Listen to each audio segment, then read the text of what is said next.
자, 첫 번째 썰 한번 가보도록 하겠습니다. 댓글 컨텐츠고 영상 제목 맞아요. 돈은 모았는데 모은 돈으로 집 사는 건 꿈도 못 꿔서 차 산 사람도 많았어요. 라는 영상에 달린 댓글입니다. 참 돈을 제대로 모아야 될 텐데. 자, 돈 모으는 얘기를 정말 귀에 딱지가 않도록 합니다.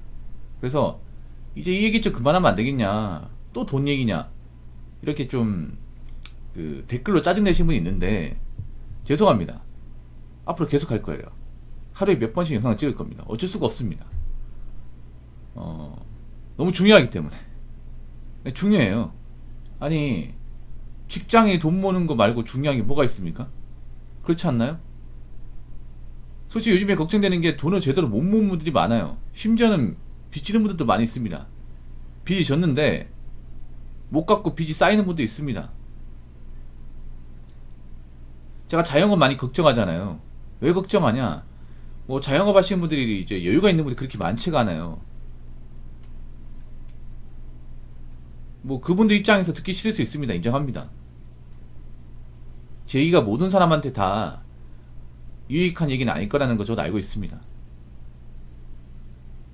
제가 무조건 맞는 말 하는 사람도 아닙니다. 제가 전문성 있는 사람도 아니고요. 근데 제가 항상 자영업에 대해서 얘기하는 거는, 지금 자영업자분들의 이제 채무액이 꽤 많거든요. 이게 잘 되는 분도 있겠지만, 근데 상당수가 이 창업을 할 때 채무를 지고 시작을 합니다. 백정님이 아실 거예요. 왜냐면 자영업이 창업비가 또 들어가는데, 그런 창업비를 여유있게 가지고 시작하는 분들은 많지 않습니다. 대출 안 받고 시작하는 분들이 많지가 않아요. 프랜차이즈 하시는 분들은 거의 대부분 대출을 끼고 있다고 생각하시면 돼. 그만큼 많이 드니까. 근데 문제는 차림만큼 잘 돼야 되잖아요. 그분들도 그런 거예요. 내가 대출 받았으니까 갚아 나가야 되는데, 장사가 잘 되면 갚아 나갈 수 있죠. 그렇지 않습니까? 근데 이 장사가 잘 되는 게 힘들고, 그 장사 잘 되는 거 오랫동안 유지하는 건 더 힘들어요. 잠깐 잘 되는 거 있어도 이 장사 잘 되는 상태를 3년, 5년 쭉 유지하는 건 진짜 얼마 안 됩니다. 그리고 잘 되다가 갑자기 이제 경제업체 생긴다거나, 아니면 시기가 안 맞아서,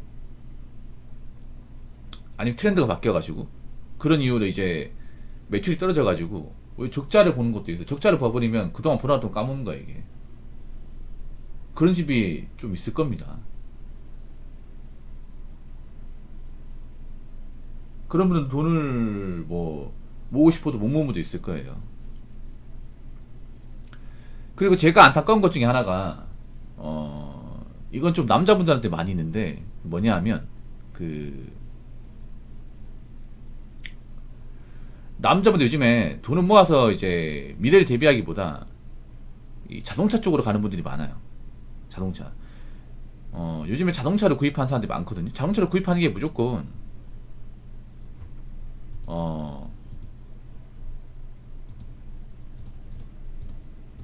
나쁘다고 볼 수는 없는데요. 제가 자동차 구입에 대해 걱정하는 건 뭐냐 하면, 우리나라가 보면 좀 너무 차를 크게 삽니다. 그러니까 차를 사는데 너무 큰 돈을 지르고,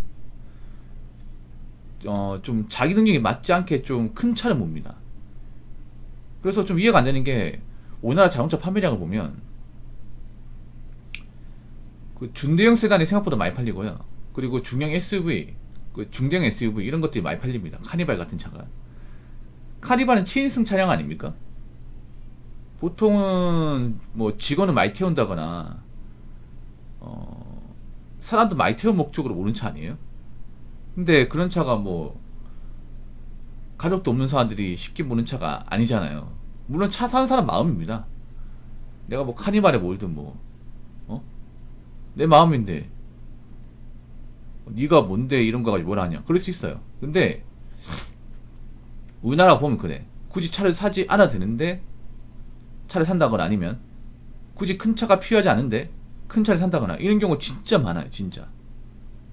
예를 들어 혼자 사는데 사실 큰 차 필요 없습니다. 가정이 있으면 모르겠어요.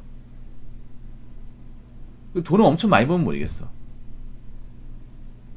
요즘 보면 나이가 어린데 그 나이에 맞지 않게 좀 비싼 차를 모는 경우가 좀 쉽게 있습니다. 그분들 능력이 좋으니까.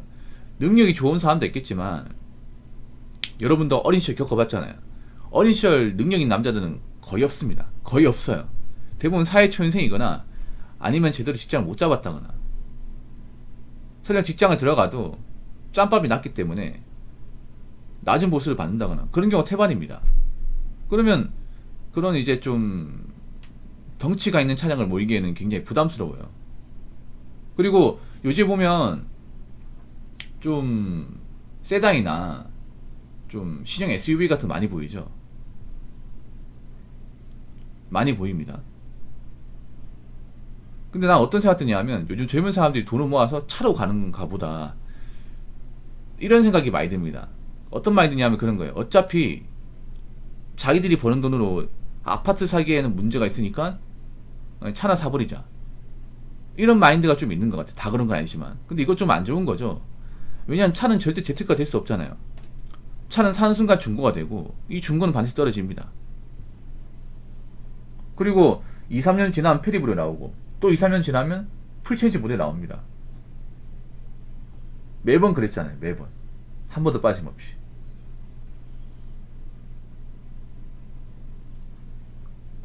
그리고 차는 또 유지비가 들고, 그러다 보니까 뭐 집은 없는데 월세 사는데 차만 가지고 있고, 이런 케이스가 좀 있는 것 같아요. 근데 별로 안 좋아요, 여러분. 그래도 자산을 키운 상태에서 내 보금자리 있어야 돼. 물론 차가 꼭 필요한 분은 사야겠지만 너무 차에 그 눈독 들이지 않았으면 좋겠습니다. 요즘 보면 좀 차에 집착하는 분들이 좀 예전보다 많은 것 같아요. 확실히 느낀 거는. 남들한테 보여주려고. 전 개인적으로 안 좋은 게, 남들한테 보여주기 위해서, 꿀리지 않기 위해서 이 자동차를 구입하는 거예요. 그리고 자동차를 구입해보시면 아시겠지만, 차 사고 나면 한두 달은 좋지. 근데 3달 지나고 나면 그 차가 그 차예요. 차 몰아보신 분들 알잖아요. 정말 엄청나게 좋은 차를 모으지 않는 인상은. 그래서 뭐 차도 좋지만 어찌됐건 간에 돈 어떻게든 좀 모으셨으면 좋겠습니다. 자, 댓글 한번 읽어보도록 하겠습니다.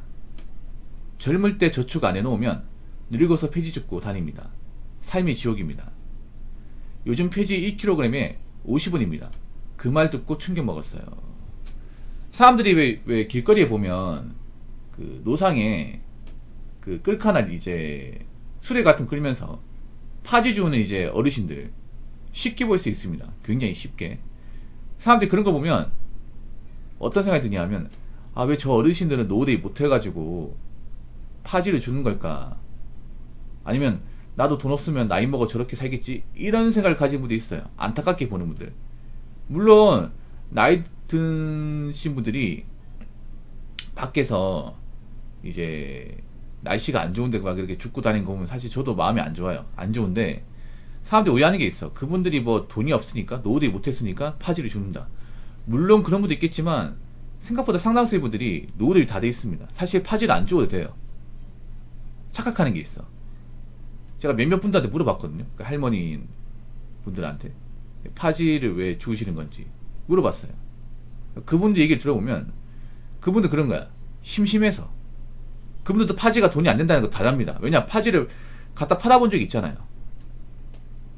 팔아본 적 있잖아.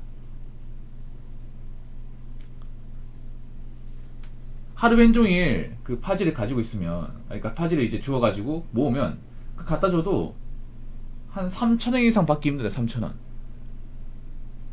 왜냐하면 여러분, 꼬물 중에 가장 가치가 떨어지는 게 종입니다. 종이. 파지예요. 파지.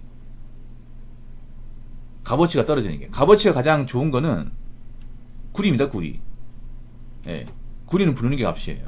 그리고 스텐, 쇳덩어리. 이거 두 개 말고는 사실 돈 되는 게 없어요. 우리 구리는 돈이 더 올라갔을 거야, 예전에 비해서. 구리는 부르는 게 값이거든요. 그래서 막 전선 같은 거 막 훔치는 것도 많이 있습니다. 요즘에는 비싸기 때문에. 공장에 작업하러 가면 왜 전선 남는 거 있잖아요. 그런 거 막 끊어가지고 차에 담가서 신으면 몇십만 원 되거든요. 근데 파지는 한 차 가득 실어도 돈이 안 돼. 이게 정말 돈이 안 돼요. 아니 그분들이 생각해보세요. 파지 주우면 팔 거 아니에요. 꼬물상 가가지고 팔 거 아니야. 그렇게 팔아봤자 단갑 한 갑 살 돈도 안 나와요. 그분들도 알고 있어요. 그거를. 어떻게 보면 가성비가 정말 안 나오잖아. 맞잖아요. 그분들이 그거 모를 리가 없어요. 근데 왜 하냐? 집에 있으면 심심하다는 거죠. 어르신들이 그런 말 하세요. 얘기 들어보면 아니 나이 먹고 뭐 집에 TV 보고 뭐 누워가지고 뭐 하냐 그게. 그리 누워있으면 나중에 못 일어날 텐데. 아니 밖에서 이렇게 파지라 주우면 누가 보는 사람이 있지. 뭐 자식들도 안 찾아오는데 집에서 뭐 하냐. 그리고 자네가 몰라서 그렇지 나 집도 있고 연금도 나오고 자식도 용돈도 붙여준다. 돈국수 솔직히 안 해도 된다. 근데 뭐 노인이 집에 있어서 뭐 하냐? 아무도 안 알아주는데 이렇게 나오면 운동도 하고 바깥 공기를 쐬고 좋은 거 아니냐 이런 말씀 하시다고. 그래서 제가 좀 이해가 되더라고요. 그 얘기 듣는 순간 사람들이 착각을 하는 게 편견인 게 저런 거야. 파지 주는 노인분들이 노후 대비가 안 돼 있어서 힘들게 살아서 저걸로 생활비 메꾸는 것이다. 물론 그런 분도 있습니다. 있는데 다 그런 건 아니라는 거. 근데 저는 걱정되는 게 그런 거예요. 지금 어르신들은 그래도 노령연금 나오고 자식들이 돌봐주는 사람이 있잖아요. 근데 지금 노인들은 문제가 뭐냐면 자식이 없는 사람들이 많아. 그러니까 지금 노인이 아니라 우리가 노인이 되면, 여러분 그런 거 한번 생각해봐. 우리가 할머니 할아버지가 되면 한 대학 찍고 40년 뒤라고 볼 수 있는데 그때 되면 아마 결혼 못한 사람도 많을 거면 자식이 없죠. 자식이 없다는 얘기 뭐냐면 뭐 내가 먹고 살기 힘들다고 누가 날 도와준다거나 챙겨준다거나 그런 사람이 한 명도 없다는 거예요. 그런 노인들이 주변에 많다는 겁니다. 그리고 우리가 나이 먹으면 지금만큼 노인들의 복지를 바라기 힘들어요. 노인이 너무 많아지니까. 오히려 지금 어르신들 힘든 것보다 우리가 더 힘들 수 있다는 거죠. 그러면 어떻겠습니까? 돈이 있는 노인과 그렇지 않은 노인의 차이가 엄청 심하겠죠. 많이 심하겠죠. 그리고 우리 때는 폐지가 없을 수도 있습니다. 폐지가 없을 수도 있어요. 죽고 싶어도. 그래서 지금 우리 이야기할 게 뭐냐 하면 지금 우리는 밖에서 파지 주우시는 어르신들 걱정할 때가 아닙니다. 당장 우리 자신부터 걱정해야 돼요. 왜냐? 우리도 그 순간이 찾아오기 때문에. 평생 젊은 게 아니에요. 우리도 머지않아 나이 먹고 쭈글쭈글해지고 기력이 쇠약해지고 머리가 백발이 되고 그런 시기가 찾아옵니다. 그때가 찾아왔을 때 한번 보세요. 내가 집도 없고 돈도 없고 이렇다 노후 대비 나도 있으면 어떻게 되는지 한번 생각해 보세요. 내가 미래를 봤을 때 내 미래 모습이 상상이 안 되면 지금부터 열심히 사셔야 돼요. 돈 모으시고. 내가 지금 버는 돈이 내가 나이 먹어서 노후에 필요한 돈이라고 생각하시고 억척까지 사셔야 됩니다. 함부로 쓰지 말고요. 무슨 말인지 아시겠죠? 자, 이상으로 첫 번째 썰 마치도록 하겠습니다.